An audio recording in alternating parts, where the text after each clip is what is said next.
It finally happened. After years of distance, deflection, and denial, Prince Harry came back to the UK. But it didn't look like a homecoming. It looked like a man running on fumes. No smiles, no confidence, just a kind of quiet exhaustion that settles in when someone has been carrying a lie for too long and no longer knows how to hold it up. This story was never supposed to reach this point. It wasn't meant to unravel publicly. But once the truth about Meghan Markle and the pregnancies began to surface, Harry didn't push forward. He pulled inward, back toward the monarchy, back toward the very institution he once tried to escape. Because when a story gets this big, this dangerous, there are only a few places left that know how to contain it, and that's where everything truly began to crack. According to a legal consultant who once worked closely with the Sussex team, there was a night when Harry finally broke. No cameras, no speeches, no public image to protect, just a man sitting with words spilling out because he couldn't keep them locked inside anymore. That consultant claims Harry admitted something devastating, something that changes the entire narrative. He said Meghan never carried their children. He said the story the world believed wasn't the truth. It was the version Meghan insisted on, and the version he agreed to support because he thought it would protect his family. At the time, Harry believed secrecy meant safety. He believed silence was strength. But now that silence has become the heaviest thing he's ever carried. Friends say he isn't angry anymore. He's not defensive. He's hollow. There's guilt sitting in his chest, heavy and constant. Not because of surrogacy itself, but because of the lie wrapped around it. "I just wanted to protect my family," he reportedly said under his breath. "I didn't think it would go this far." And those words explain everything. This wasn't a master plan. This was a slow collapse that happened step by step, until one day he realized the story was no longer controllable, and something inside him started falling apart. For years, one person remained completely invisible. Her real name is being withheld for legal reasons. She's known only as DL, and according to her, she isn't just connected to this story, she is at the center of it. DL claims she wasn't just a surrogate. She says she is the biological mother of both children. She says she has DNA proof, medical records, emails, paperwork that was never supposed to be seen. For a long time, DL stayed silent. She lived under strict non-disclosure agreements that demanded she stay hidden, stay quiet, and never exist publicly. She was promised protection, promised compensation, promised that her silence would be respected. But according to her, none of that happened. She says she was never fully paid, never checked on, never acknowledged again after giving birth.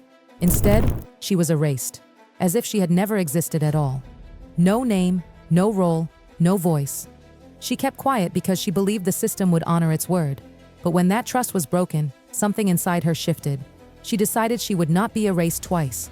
And that decision turned what was supposed to remain a private arrangement into a public reckoning. To understand how DL became part of this story, you have to go back to late 2018. That's when she says she was approached by an intermediary connected to an elite fertility clinic, one used by powerful families who required absolute discretion. The message was simple. A high-profile couple needed help. Everything would be confidential. Her identity would never be publicly linked to the children. The compensation would be generous. The process controlled. DL agreed. She signed the non-disclosure agreements, entered the clinic system. Even the staff, she says, were given minimal information about who the intended parents really were. She carried the pregnancy, followed every medical instruction, attended every appointment, did everything she was told. And when the baby was delivered, the door quietly closed behind her. No goodbye, no follow-up, no acknowledgement. She was removed from the story entirely. And that's where the tone changes. Because according to DL, what followed wasn't just secrecy, it was replacement. A new story was rolled out to the world, one that didn't include her at all. While the public saw smiles and headlines, the foundation underneath was already cracking. At first, nobody questioned it. When the palace announced Meghan was in labor, the world leaned in. Then, almost immediately, another announcement followed. Archie had already been born. The timing felt rushed, but harmless. People assumed the couple wanted privacy, a modern experience, a different approach. But DL says that moment wasn't rushed at all. It was delayed. She claims Archie had been born 2 weeks earlier. Not in the UK, not surrounded by royal doctors, but quietly in Colorado. No photographers, no palace steps.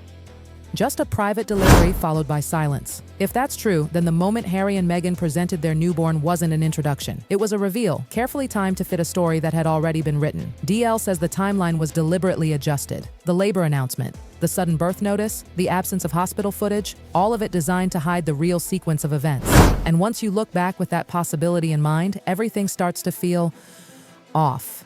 Meghan appeared days later looking rested, standing tall, wearing heels, no visible signs of recovery. At the time, people praised her strength, her grace. But DL offers a different explanation. She says Meghan hadn't gone through labor at all. And if that's true, then what the world celebrated wasn't a private choice. It was a performance. That's when this story stops being emotional and starts becoming procedural.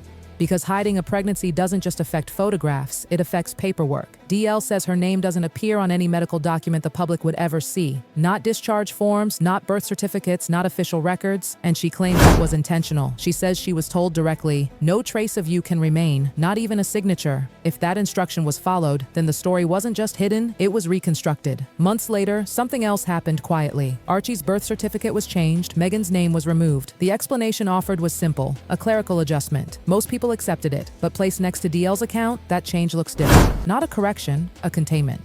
DL says the system around her was built to erase her entirely. Payments routed through intermediaries, clinic records sealed, legal structures designed to make it appear as though she never existed. But she didn't walk away empty-handed. She kept everything, the agreements, emails, clinic receipts, because she believed her silence was contractual, and when that contract broke, she kept the proof. At this point, the story stops being personal. It becomes constitutional. Royal succession isn't symbolic, it's legal. It requires lineage that can be traced, verified, and documented. That chain doesn't bend for modern storytelling. If Meghan did not legally give birth and no formal surrogacy disclosure was made, then the structure becomes unstable. Titles can be challenged, documents questioned, authority forced to intervene. That's why this matters far beyond the Sussex household. Insiders say the palace isn't afraid of embarrassment, it's afraid of precedent. Because if official records don't match reality, misrepresentation becomes a legal issue. Parliament could be forced to ask questions. International documentation, especially involving a U.S. birth, could be examined. Something strange happens when powerful institutions feel cornered. They don't argue, they don't explain, they go silent. And that's exactly what's happening now. No denials, no confirmations, no carefully worded statements, just silence.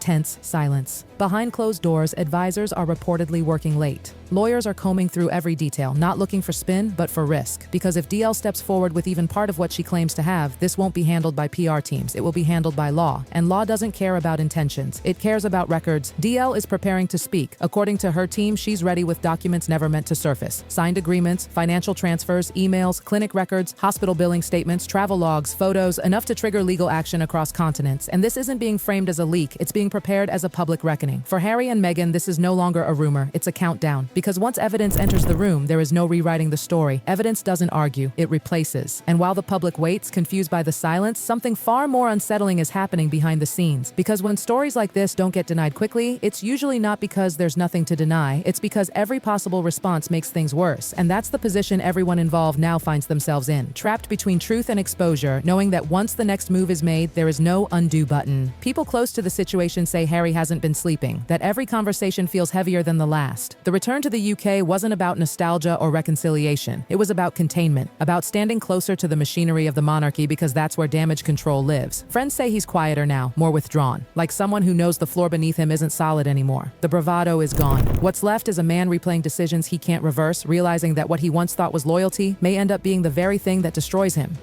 If she doesn't speak, the silence continues, but so does the suspicion. And suspicion, left unchecked, has a way of corroding everything it touches. Titles lose their weight, narratives lose credibility, trust dissolves. Either way, the damage is already underway. This is the part no one prepared for. The moment when a private decision grows teeth, when secrecy turns into exposure, when a story once managed through timing and presentation becomes something far less cooperative. Because once people start asking the right questions, answers don't stay buried. The clock is ticking now. Not loudly, not dramatically, but steadily. And everyone involved knows it, because the next chapter won't be written through leaks or whispers. It will be written through documents, testimony, and evidence. And when that happens, it won't matter who meant well, who felt pressured, or who believed they were protecting their family. What will matter is what can be proven. And until that moment arrives, the silence will continue to feel heavy, unnatural, like the pause before something irreversible. Because stories like this don't fade away. They wait, they gather weight, and when they finally surface, they don't just change reputations, they change history.